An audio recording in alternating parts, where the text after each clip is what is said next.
Money FM 89.3, the best of the afternoon update. A recent U.S. sanctions announcement caught many off guard. A Singapore-based oil services firm, CCIC, was named among 24 companies for allegedly helping move Iranian oil to China. It's a headline that brings the issue of sanctions risk much closer to home. So today we're asking, what do business leaders in Singapore need to know about the evolving sanctions landscape? And how exposed are we really? Joining me is Haider Mannan, partner and founder at BIGTXN, a UK-headquartered risk intelligence firm and a strategic partner of Dow Jones that tracks sanctioned entities, financial crime risks, and complex corporate networks. Haider, great to have you on the show. Thank you, Lynn. Good to be here. Let's start with that headline. A Singapore company, CCIC, named in a major U.S. sanctions action. I mean, it really does make you sit up, doesn't it? Singapore isn't usually front and center in stories like this. What's your initial reaction? So I think the rise in designations over the last 18 months can really be put down to a couple of things. Singapore sits at a choke point, for dual-use trade and shipping finance. So electronics and precision parts flow through the city-state before they are re-exported. OFAC's 2024 third country evasion round showed how, global brokers can route Singapore-origin semiconductor gear to Russia via Hong Kong logistics firms. And then also the quick, low-cost company formation lets foreign owners hide behind shell companies as PTE Limited, making Singapore attractive for, transshipment or flag-off convenience vessels. And I think this is something that has really been driven by the way Western governments have shifted from primary to network-based secondary enforcement. What that basically means is that they're using new tools and new directives in order to surveil and monitor sanctions, circumventions, therefore raising the chance that anything that may be routed through Singapore, even if it looked normal on paper, could be a violation of international sanctions. Would you say this came as a surprise, or were there early signs or red flags visible before it made the headlines? No, I think it did come as a surprise because, Singapore's own regulators were not aware of this, and they are now turning up the heat. So the government of Singapore fears reputational damage to its tech and maritime hubs. In April 2025, it issued a joint customs and MTI advisory, warning local firms that they will not condone the deliberate circumvention of other countries' export controls. So recent domestic actions include fraud charges against a trio accused of routing AI-grade servers worth roughly $390 million through Singapore to a prescribed destination. So I think, yes, it is very much a surprise, and the regulators are now taking action and, waking up to the surveillance environment that they need to put in place. Right, and I imagine for a lot of business leaders here, this may be the first time they're realizing just how far-reaching U.S. sanctions can be. Yes. No, I think the bottom line on that is, the naming of more Singapore-registered entities, less a criticism of Singapore itself than a sign that sanctions enforcement has become truly global and lateral. So trade hubs move high-tech goods or oil, petrochem are now frontline jurisdictions. Local companies and their bankers, insurers, service providers, they must assume that regulators already see the entire supply chain and will not hesitate to act when a Singapore address is the missing puzzle piece. Let's talk more about this. Global sanctions over the past 12 to 18 months, they have been in flux. So how is that impacting companies across the board?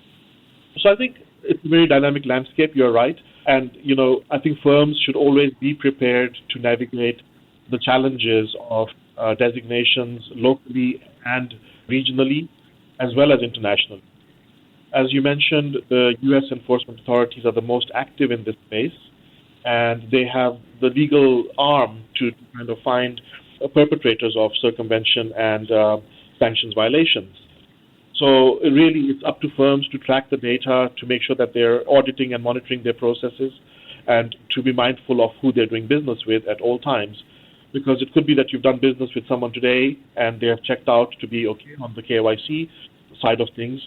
3 months down the line, they're designated, but your process does not actually monitor that process after, doing the initial check. Interesting, because for a long time, compliance was mostly about ticking boxes and checking lists. That's clearly not enough anymore, is it?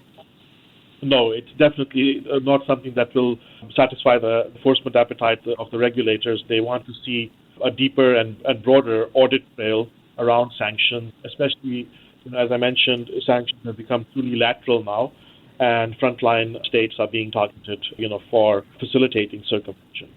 Haider, let's bring it back to Singapore. We're a global trading and financial hub. So how does that amplify both our exposure and our responsibility? So I think, there's a point-in-time mindset where, you have done an exercise around sanctions. I think that was very much prevalent and known that is the culture and attitude in the Singaporean market. As you mentioned, the box-ticking exercise.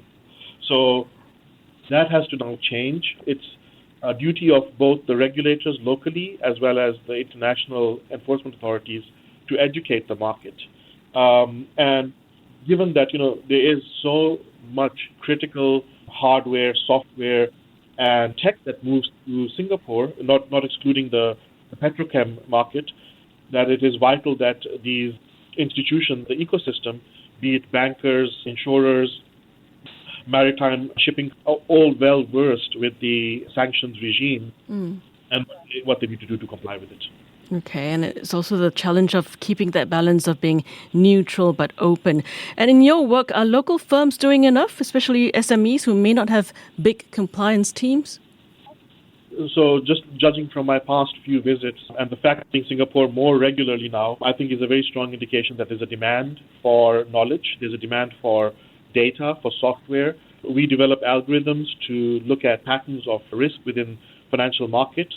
The sophisticated markets that we assume would be looking for these kind of, tools and data are, the well-known names in Europe, now also the emerging markets such as Dubai, and of course Singapore being a very sophisticated hub in Asia along with Hong Kong, are markets where we see the deployment of these technologies to counter the risks of sanctions. Okay. And one thing that stands out in these cases, companies often say they had no idea they were dealing with a sanctioned party. How does that happen? I think there are some weak spots which we have identified over the years with our unintentional, kind of cases. So, for example, you could have subsidiaries or newly acquired units of a company that are not yet on the parent screening platform, and they could miss things. They don't have the necessary tools, the data to do the necessary screening. So you would end up, running into a breach without even knowing it. So that is a case where, you have a business that has not yet fully been integrated into your parent company. And in these markets, especially in Singapore and the Asian markets, you do have a lot of M&A activity where you're acquiring and divesting businesses as well as restructuring them. Then, of course, there is indirect resale and layered distribution. So, for example, manufacturers that never see the ultimate end user. A great example of this is Microsoft. They sell a lot of software. Sometimes it's sold through third parties that are not disclosing who the end users are. Mm-hmm. So you don't really know whether the 50% rule for ownership and the local end user is actually designated or not. And it happened. Microsoft licenses were sold through Russian resellers who basically were hiding the real customer, and about 1,400 activations reached the US OFAC SPNs and Crimea because end customer data never was passed on to Microsoft's screening system. Wow. So even if I'm not dealing with Iran, Russia, or North Korea directly, I can still be exposed through my suppliers, financiers, or even my clients. Yeah, we also have blind spots in digital IP. So where cloud systems like AWS, Microsoft Azure, Google, they do not possess the necessary IP addresses or GPS data to know which end users are using their cloud or SaaS-based systems. And therefore, because they may be using a billing address but the service is actually being used in, a sanctioned part of the world, Google and those kind of service providers will not necessarily know how that is being circumvented. There's also transshipment, so freight forwarders, vessel owners who change flags, vessel owners who en route will switch off their transponders and hide the real destination. I think this has really been the case for petrochem and other types of evasion where routing not just physical goods but also IT consultancy or auditing services has been a major case. Okay, Haider, now that we know a little bit about the risks, let's talk about solutions. What does modern tech-driven compliance actually look like? What are companies doing right? I think when we know what the risk vectors are, they're much easier to deal with. And it's harder, of course, to deal with unknown risk vectors.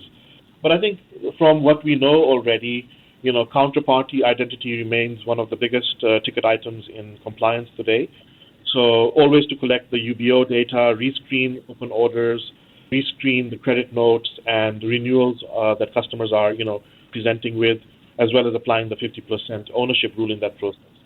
Digital products and services are now, much more proliferated.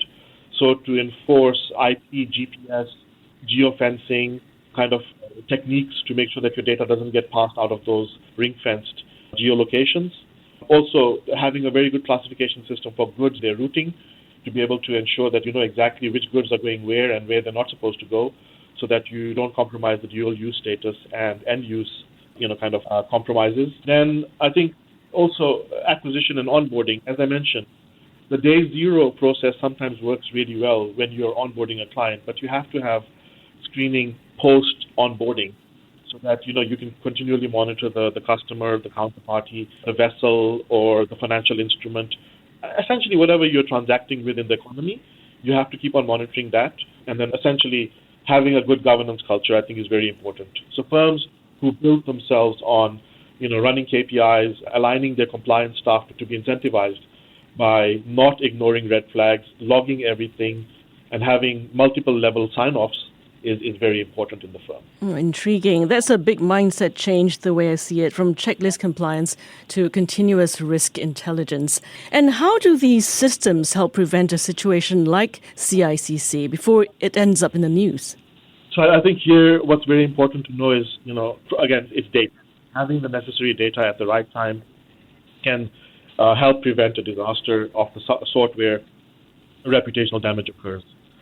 So what we are now seeing is the adoption of systems that are monitoring in real time, whether it's goods and services that are being transported by the vessels, whether it's the counterparty itself who is misbehaving.